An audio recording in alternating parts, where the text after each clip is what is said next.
ایک بادشاہ کا غلام فرار ہو گیا۔ اس غلام کو ہر جگہ تلاش کیا گیا، لیکن وہ ایسا ہوشیار نکلا کہ کسی کے ہاتھ نہ آیا۔ اس دور میں غلام کا یوں مالک کے گھر سے فرار ہونا ایک سنگین جرم تصور کیا جاتا تھا۔ مفرور غلام جب بھی گرفتار ہوتا اسے قتل کر دیا جاتا تھا۔ بادشاہ کا یہ غلام بھی ایک عرصہ تک روپوش رہا اور اسے کوئی ایسا ٹھکانہ نہ ملا جہاں وہ اپنی زندگی آرام سے گزار سکتا۔ اس پر ہر وقت یہی خوف طاری رہتا کہ بادشاہ کے سپاہی آئیں گے اور اسے پکڑ کر لے جائیں گے۔ اس غلام نے اس بے سکونی سے نجات پانے کے لیے فیصلہ کیا کہ مجھے بادشاہ کی خدمت میں حاضر ہو کر اپنی اس غلطی کی معافی مانگنی چاہیے۔ شاید اس کے دل میں اللہ عز و جل رحم ڈال دے اور وہ مجھے معاف کر دے۔ وہ غلام اس سوچ کے ساتھ بادشاہ کی خدمت میں حاضر ہوا اور نہایت عاجزی کے ساتھ اپنی اس گستاخی کی معافی مانگی۔ بادشاہ کو چونکہ اس غلام سے نفرت ہو چکی تھی، اس لیے اس نے اسے دیکھتے ہی حکم جاری کیا کہ اس کو قتل کر دیا جائے۔ جلاد نے اس غلام کو پکڑا اور قتل گاہ کی جانب لے کر چلا۔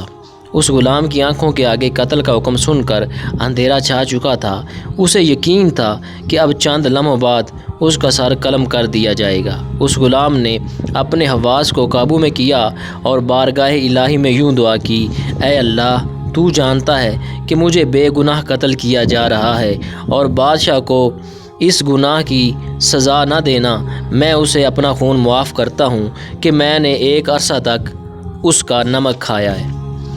جلاد اور بادشاہ کے مصاحبوں کے لیے یہ عجیب بات تھی، کیونکہ انہوں نے دیکھا تھا کہ جسے موت کی سزا دی جاتی تھی وہ بادشاہ کو برا بھلا کہتا تھا، وہ خوب گالیاں سناتا تھا۔